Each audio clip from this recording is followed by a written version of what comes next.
के बाद देखिए अल्लाह ने सूरतुल बकरा आयत 190 में फरमाया, यसअलूनका अनिल अहिल्ला कुल हिया मवाक़ीतु लिन्नासि वल हज। तुमसे नए चांद को पूछते हैं तो तुम फरमा दो वो वक्त की अलामतें हैं लोगों और हज के लिए। कुछ सहाबा कराम थे, उन्होंने अर्ज की या रसूल अल्लाह ये चांद क्या है? तो हुज़ूर ने फरमाया, अल्लाह ने आयत नाजिल की, का तुम उनसे कह दो कि ये जो है वक्त की अलामतें हैं और ये हज वालों के लिए है।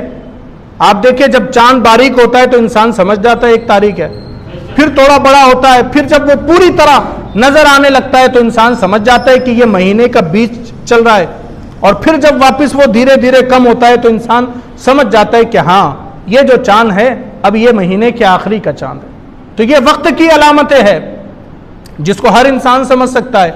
और फिर ये दिन से ये हफ्ते बनते हैं, हफ्तों से महीने बनते, महीनों से साल बनते, और इसी से फिर अंदाजा लगता है कि अब हज का महीना आने वाला है। अल्लाह ने वही फरमाया, तुमसे अगर पूछे तो कह दो ये जो है वक्त की अलामतें हैं और लोगों के लिए, हज के लिए। आगे कहा, वलैसल बिर्रु बिअन बुयूत मिन ज़ुहूरिहा वलाकिन्नल बिर्र मन इत्तक़ा।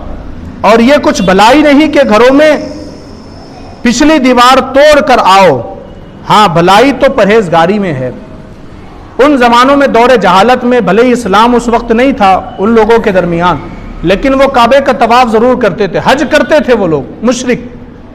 लेकिन उनके यहाँ क्या रिवाज था, जब उन्होंने एक बार एहराम बांध लिया फिर वो निकल गए हज के लिए। अब अगर किसी जरूरत कहता है तो उनको घर आना पड़ा ना, किसी काम के लिए घर आना पड़ा।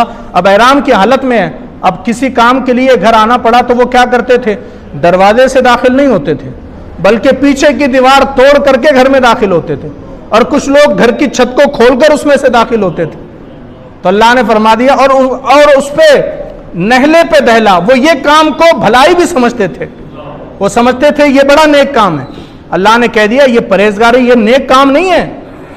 कहा नेक काम तो परहेजगारी में है, ये पीछे की दीवार तोड़ करके आना कोई नेक काम नहीं है बल्कि परहेजगारी में नेक काम है। और आगे कहा, वअतुल बुयूत मिन अब्वाबिहा वत्तकुल्लाह लअल्लकुम तुफ्लिहून।